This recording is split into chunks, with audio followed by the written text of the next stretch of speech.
Today, I'll show you a simple way to unlock your phone's screen lock or password without losing any data.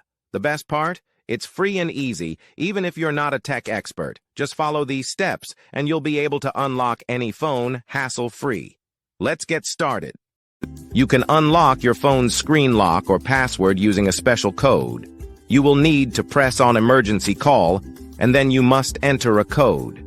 This code is unique to each type of phone and is provided by the phone manufacturer. In this video, we're using a code that works specifically for the type of phone we're demonstrating. Here's how you can get the code. Visit this website that provides unlock codes for free using a unique method. And that's it. Now you can unlock your phone without losing any data. See you in the next video. Bye.